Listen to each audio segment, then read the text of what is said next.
Hi guys! Welcome to Atoy Cost of Vlog. So excited ako pakita sa inyo yung bagong project natin na food truck na gawa sa Toyota Light Ace. So guys, itong Toyota Light Ace na to, nag-start siya as ganito. Ito mga panel van na to. Yan. So bumibili tayo ng mga Light Ace ngayon, kino-convert natin into a food truck. So itong food truck na to, it's our first project with Amy Marcos. So, meron kami ginawang tatlong Nutribus na food truck nila, pero nag-request ngayon si Ma'am Amy na maliit na food truck that can go anywhere. So, naisip namin to build the food truck with Toyota Light Ace. So, itong Toyota Light Ace, well, unang-una, syempre Toyota is durable, tapos known for their quality. Kaya, sinubukan namin i-build sa Toyota Light Ace. So, iikutin natin ano-ano ba yung mga ginawa natin sa Toyota Light Ace na to na ang body niya is food truck. So, guys, original plan ko dito, this original Atoy custom design. So, para siyang octagon shape. So, itong buong body na to, baga parang created by our team para makuha namin itong shape na to. So, umiwas na kami sa mga square type na box kasi nagbumukha siyang delivery.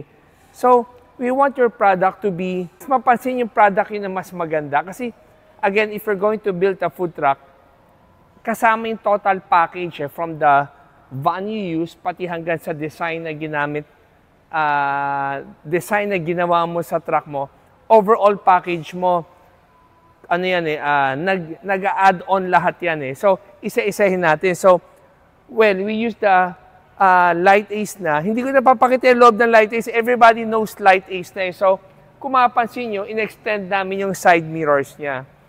Itong side mirrors niya, in-extend namin para kitang-kita mo pag nagmamaneho kayong gilid. Tapos ito, this nut sticker, pininturahan namin to from white, ginawa naming red. Tapos, sa harapan, tinanggal namin yung emblem. So, para lang hindi madistorbo yung sticker ng branding. So, tinanggal namin, since pininturahan namin, tinanggal namin 2 butas. So, para maging buo na siya. Tapos, guys, this one is about from here up to here, it's 9 feet. So, the reason na ginawa namin, inangat namin yung shape niya na pagganyan, kaya naging octagon shape, kasi ang original body ng mga aluminum van is only about 8 feet. So, inisip namin, paano namin i-extend yung body na hindi siya magmukhang sobrang haba yung overhang niya. So, we come up with this idea na from the original hanggang dito is about 8 feet. So, itong extension na 1 foot na to, kinuha namin from the bottom, inangat namin. So, we made this buong octagon shape. So, pinag-isipan namin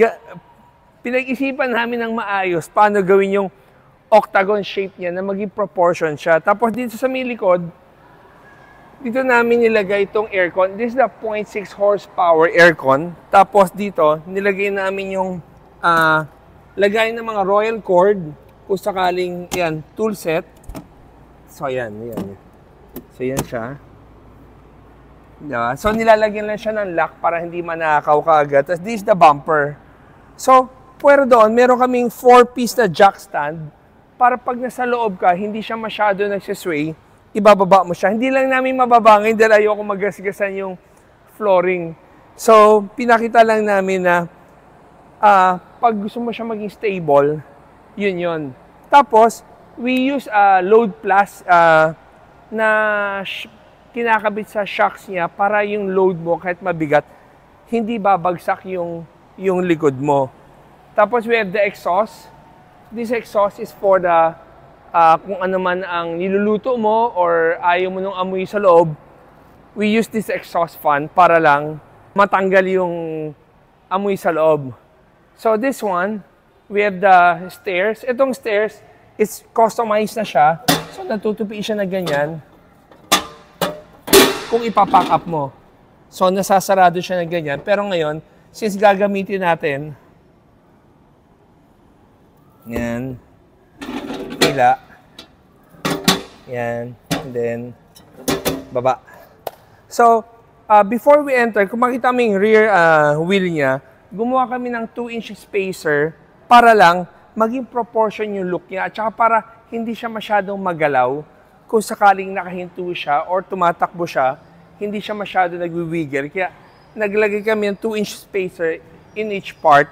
Tapos, well, this one is insulated. We have our own secret way na how to build a food truck. Kasi pag sa'yo mo gumawa ka ng food truck, it's not about the kaha lang eh. Marami kang kailangan i-consider dyan eh. So, one of our consideration, lahat ng food truck ng Atoy Customs, pag pumasok ka, kahit tirik yung araw, hindi mo maramdaman yung init kasi yung pagka-insulation namin, talagang binantayan namin. And then, kung mapapansin mo, most of our panel, walang hati.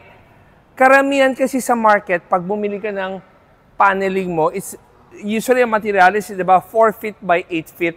Etong ginawa namin, wala kang makikitang hati. As in, buong buo siya. So, iyan yung isa sa mga sikreto namin na para syempre, unang-una, wala kang leak. So, hindi mo masyado kailangan mag-waterproofing dahil na-cover mo na yan because of this panel. So, ngayon naman, well, hindi ko sabihin more. Basta lahat ng food truck na ginagawa namin, hindi ka maiinitan sa loob dahil properly insulated siya. At saka wala siyang tulo dahil walang panggagalingan ng tulo dahil lahat ng panel namin buo. So, if you put your branding, wala ka na makikita ang mga hati. So, ngayon pasok naman tayo sa loob. Okay. Guys, ito yung feel sa loob. So, unang-una, makikita nyo dito, we use stainless flooring.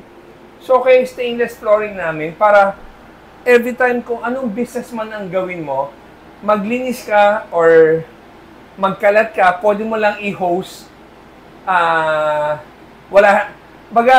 Ang pinakakalaban lang ng food truck namin kung nabangga. Pero kung sakaling sasabihin mo lang yung durability or naka-stationary lang siya, hindi na siya mabubulok. Then even yung mga framing namin, hindi kinakalawang, hindi kami welding eh. We don't use square tube on our panels. We use computer cut framing. So, imagine mo kung paano ginagawa yung sticker. Ganun din pagkagawa ng framing namin. Computer na nagpe-print out, tapos ina-assemble na lang namin. So, easier. Pangalawa, durable, at saka hindi kinakalawang. Tapos, ito yung exhaust. Yeah.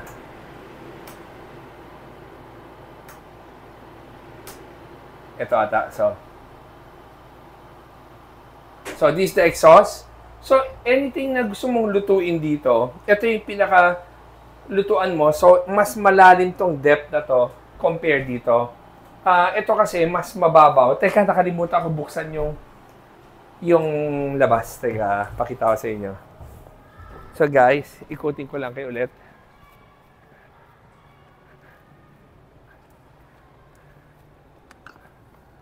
So pag binuksan mo pala to, yan, meron na kami nilagay na ilaw para sa gabi kung nagbebenta ka or may activation ka sa gabi, meron ka na ang ilaw na ganyan. So we have the glass. So dito, pwede mo siyang ilagay yung mga menu board mo or anything na gusto mong ibenta. Parang dito na siya nakalagay. Ito naman, yung i-reach mo sa tao. So, I'm about 5'10". So, yung reach ko dito sa glass na to, hindi masyadong mataas. So, pag binigay sa akin yung sinaserve, malapit siya. So, balik tayo sa loob.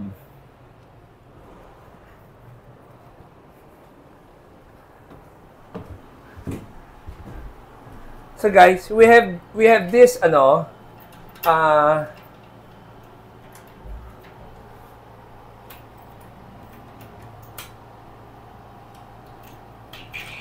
okay.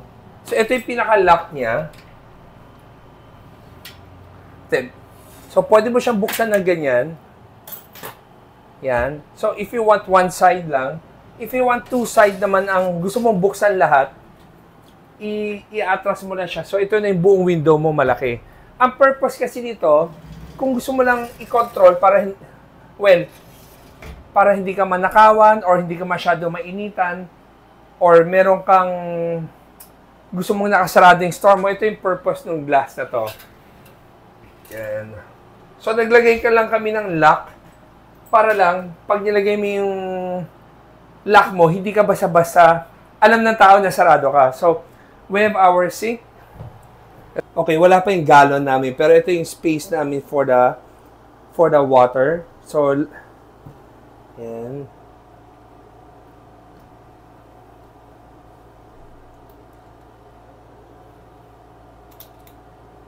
Okay. So, tapos, ito yung storage namin. Ito yung storage, napakaluwag. Tapos, itong space na to, ito yung lagay ng speaker. So, kung meron kang gustong may branding ka or may jingle ka, you have this amplifier and speaker para marinig ka from the labas. Tapos, this one, the height of this one is about 6 feet 4 inches. Pag tumayo ka naman dito, this is about 6 feet. So, mas mataas na 4 inches higher dito. So, talagang ginawa lang namin tong feeling na to para lang hindi ka masyadong nasisikipan. Sobrang, eto parang medyo homey yung feeling mo. So, well, this one is about 8.5 feet yung total length niya. And this one is 6 feet mismo yung lapad niya. And then, meron kang extra storage dito na about 3 feet. 3 feet by, I think, 20 plus inches to eh. So, dito mo talaga nilalagay yung mga gamit mo. So, guys, if you have a small business, for the entrepreneurs, I think this light case will be perfect for you. Tapos, ito pala, gusto ko pakita sa inyo dito sa likod. So, ito nilagyan namin ng 0.6 horsepower aircon. This one can help you guys pag sa mainit ka na area. Hindi na sobrang init. Pero, ito yung 0.6 horsepower lang nilagay namin. Hindi namin nilagyan ng sobrang laking aircon kasi feeling namin hindi man masyadong kailangan yung sobrang laki. Para rin, kung may genset ka na, ang genset mo hindi rin pagod na pagod kasi the genset na ang kailangan mo is about 2 kVA lang. Kaya na niyang i-drive yung aircon and the ilaw. And most of your equipment naman it's either LPG or wala ka na masyadong power na kailangan. So, kung sakaling meron kang event na pupuntahan, pwede kang mag-stand alone. Tapos, this one, kung mapapansin nyo, napalaki namin yung space. Kaya namin ginawa yung parang octagon shape. One of the idea of the octagon shape, para pa-maximize mo yung table na to. Imagine mo, kung minus 1 foot ka, hanggang dito lang siya dapat. Pero because of na-extend namin ng extra 1 foot, nagkaroon pa siya ng extended na ganyan. So, ang luwag ng feeling mo sa loob. Tapos sa ilalim, naglagay kami ng lagayan ng gamit. So, para lang, ito hindi na stainless yung mga ilalim namin. Ang stainless lang namin is na countertop. And then, tapos, at saka yung flooring.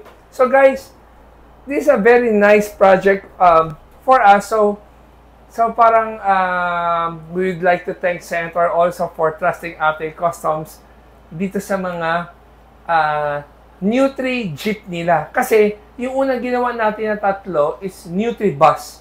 Ito, it's a Nutri Jeep kasi ito yung pupunta sa mga area na maliliit at the same time, hindi mo na kailangan ng magaling na driver. Any driver can drive this car.